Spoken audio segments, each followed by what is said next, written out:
Here it is, Wednesday. Fantastic Wednesday workshop for speakers, entrepreneurs, anybody that sells, anybody that speaks. Today, we got some stuff I really am excited about talking about. And to get you guys in here, what I'd like for you to do right in here, joinraylive.com. You can come on with me live. We can discuss this live. Be so excited to have you in here. I will be the guest today. So come on in and we'll chat about things. And really, what we're talking about today, there's a few things. I like to call them the four. Oh, we can take questions too. Oh, for the people that are seeing this after we do it live, you can leave questions and comments. We will answer them and send them out there as well. Where's my? I lost my favorite little piece. Oh my God. I had basically we were talking about. Oh no, it's not. I just have to get rid of that. Never mind. I'm right here. Take two. Okay. So what we're going to talk about today, 4 catalyst questions, whether it's humor, sales, creating quick connections with people. There are 4 things that you can really do on a regular basis that help each of these areas. How you apply them, a little bit different, but really the four questions, very simple. When you look in, people always ask me, well, how do I find something funny? How do I find what's funny out there? You have to see it. You have to look for it. So the first question that you think about in sales, you think about if you're trying to connect with somebody, and you think about if you're trying to create humor, what do I see? What can I see? What can I see? Question mark. Boom. And let's show that. What can I see? What's on the ground? What are they wearing? If you come on a Zoom call and you don't know anybody, the last thing you want to do is ask a question, because that's what salespeople do. And what I mean by a question is even, good morning, how are you today? You don't have permission to ask that question yet. So what is it that you could make a statement about? I'll use my background as an example. Oh my God, there's trophies and things like that. Oh my God, look at all those trophies. Oh yeah, these are things I won for that. Oh, is that Elvis Presley behind? Yeah, it is. Is that really a microphone? Those are questions, but I would say, oh, look at Elvis. I'd make them into statements. Is that a whiteboard? That's a whiteboard, isn't it? How do you create it as a statement versus a question? Because if you ask questions, people think you're needy and you're pushing people into the salesman side. So the first question is, what can I see? In sales, what can I see? What are they missing with their company? What are they not doing? What are they asking me for versus what they need? What can I see? What have I seen about their past? So the first question is, what can I see? The next question, very simple, is what can I do with it? What does it look like if we take what you see? So take what I see, take a mental inventory, of the person. It's clothes, flowers, clouds, weather, smells, sights, sounds, sensations. Anything you see a potential release of tension or potential cause for surprise is a great thing to make a comment about. So what can I see? Second is, what can I do with it? What does it look like? What analogies can rise in your head from what you experienced in the past versus what they're talking about now? What can you compare it to now? What words are associated with this thing?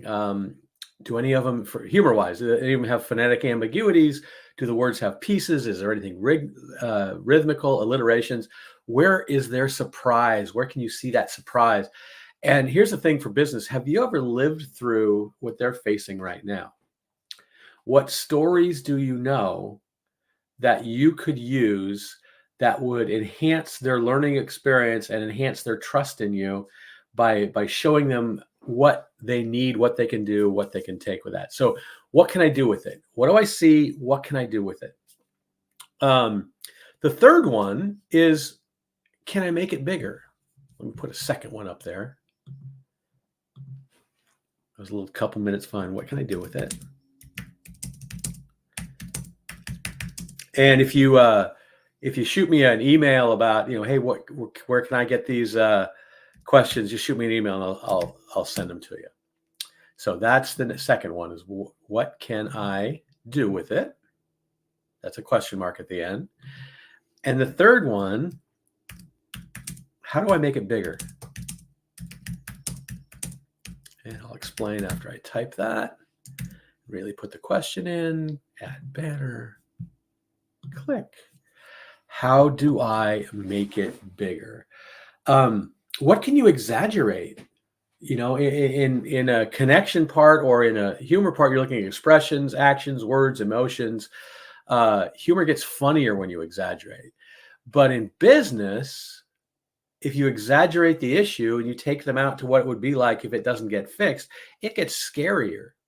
So how much more can you see them needing you? And where is this leading? What can you do to solve this? How can you make it bigger? Is there a Disney movie in there or a Hollywood drama that can rise out of this? What happens if you build the barn? How do you exaggerate? If you take it, they said, well, we just need you to talk about how to connect with people. Well, if you take that and they do connect, and all of a sudden they have a lot more customers and clients, and those customers or clients are people that they want to talk to, they want to have come in here, and they're so excited to be there, and all of a sudden they're making more sales. Well, where do you fit into that? Don't sell what they ask for, solve the problem. Because we try and be so nice to customers and give them exactly what they're asking for, but that sometimes is a disservice because they're not solving the problem, they're putting a Band-Aid on it. And you know all this, but these 4 questions are just so simple, so easy. How can I exaggerate it? Disney, and you always hear sales things, focus on the pain. What's the pain? Find the pain.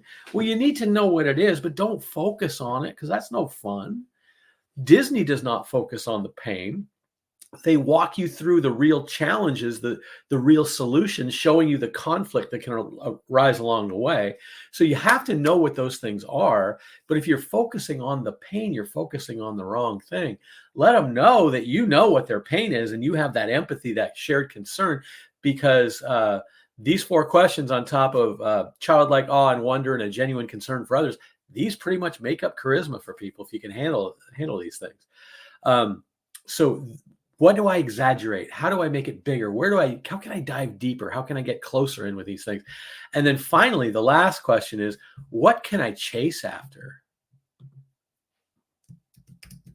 What can I chase after? And I know you guys love to watch me type, so I just thought I'd show you. What can I chase? Where's this going? I know tons and tons and tons of friends of mine who are great speakers that have wonderful keynotes that struggle and just want to sell the keynote. But the keynote itself, what are they taking away from it? And do they need more of you to do that? So what can I chase? Is there an opportunity for me to consult regularly with this group? We've got a question here from Mr. Chad Betts. He says, does making it bigger include making it urgent? People I've been talking to have been concerned with delays and ghosting. Delays and ghosting are, urgency might not be their biggest problem. It's the connection that you had with that person. Because if you're well connected with people, they don't delay, they don't ghost. You have to show them that you are connected with them sometimes. Couple little tricks and tips that if they're ghosting you, Chad, and they're really, really, really potentially good clients, send them a burner phone with your number on it. And they will call you if you send that phone. If you have kids draw postcards with little drawings that say, why haven't you called my daddy? Things like that. Just connect on a human level, and people will hop into these things all the time. But making it bigger is really your thought process and where you can go with this thing. And urgency might be part of that. But I found that urgency, delays and ghosting are generally a connection problem. There's something missing between a lot of times what it is that you showed people what you can do, the things that you can do, but you're not really solving the problem. So they go, okay, well, that's what we can do. We could probably do that ourselves. if that makes sense. So thank you, Chad, for putting that in there. The author of The Second Mouse Gets the Cheese. The coolest thing, the third mouse gets trapped again because they reset it and they put more cheese in. So don't be that third mouse either. Okay, very good. Thank you so much. Okay. What did I just do? I just lost my banners. There we go. I feel like such a Luddite today. More so than normal. But what can I chase? How do I make it bigger? Where's this leading? What can we do with that? Are you an integral part of their team? Are you a fractional member of their C-suite? What is it? Whatever it is you do, you need to do more of that. So those 4 questions, really, really simple. What do I see? In humor, it's what are the things around you? What can I pick up on? How can I use that? What can I see? What can I see? What is their business looking like? What do I know? What have I heard? What have I read? What have I done the research on? What do I see? How are they walking into a room? What's their facial expression? In a connection standpoint, I'm looking right here. I'm looking at their eyes. I'm looking when I say something.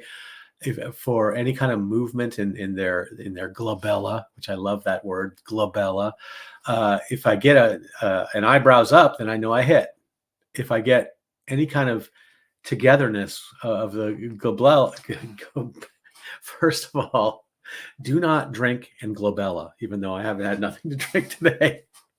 No glabellas were hurt in the making of this quick video.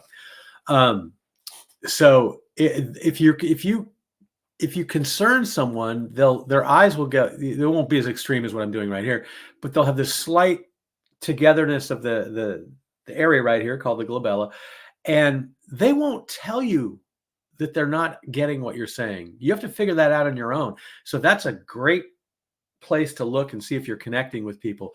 But that's something I look at all the time when I'm talking with people, is that little area right there, especially if I'm trying something, if I'm running something by them for the first time. If I say something and there's a slight downward movement, because they have to, gravity can take them down. They're a little bit concerned. That's easier. But if you get the eyes up, you knew you hit home on something. So always remember that. That is one of my favorite little tips of the day. So what can I see? What can I do with it? What can I see? What can I do with it? Where are we going with this thing? What if we just took it and ran off in this direction? How can I see this working out? You've got to connect words with actions. You've got to connect what you can do with their problems. All throughout this, what can you do with what they've given you? What can you do with what you see? What they ask for isn't necessarily the problem you need to solve. It's underneath that sometimes. How do we make it bigger? How do you become a bigger part of their concern, of answering their concern? You have to show that you've been through these wars before, and you've got to tell the story of what you've done. Nobody cares about your program, the problems you solve. They care about the problems that you can solve for them. And so you have to be able to show that. You have to be able to tell stories about that, tap into their brain and bring them into your world, which solves their problems. I forget who it is. It might be Craig Valentine that says your long road is their shortcut. And finally, what can I chase from here? Where's my next step? Where's this leading to? How can we make this bigger and chase it and build a barn that everybody can come sing at and have a great neighborhood? So those are the 4 key things. What can I see? What can I do? How can I make it bigger? And what can I chase? If you need to know more about how that works with humor and connections and sales, schedule a call with me. Just shoot me a message. We'll hook up a time to talk about that. But I just want to give you the basics of that, because it's such a, it's not easy, but it's a simple way to go about your business, create connections to make you more business, and to put humor in people's lives so they want to do more business. And those are the 3 things that I think are essential and necessary every single day when you want people to work with you, and you want to work with the people that you want to work with. This is how you do that. That's how I do it. Anyway, if you're just watching this now and we've already ended, put your questions in there, just like Mr. Chad did. We'll answer them. We'll get back to you, but we'll see them and we get notifications of that. So I'll check on Facebook, look at LinkedIn, YouTube as well. These are all broadcasts, all those 3 areas. So Thank you. Unless somebody wants to come in here real quick, joinraylive.com. Doesn't look like you do today. That's fine. Most people watch it afterward. Anyway, have a wonderful Wednesday. And next week, we will also have the Wednesday workshop for entrepreneurial speakers at this time with a totally different topic, with a totally different link, because every day, every time you do one of these things, they change the link on you. But happy to be in your world for these brief minutes that I get. And shoot me a line. We'll talk some more. All right. Thanks. Bye. I wish they put the button underneath.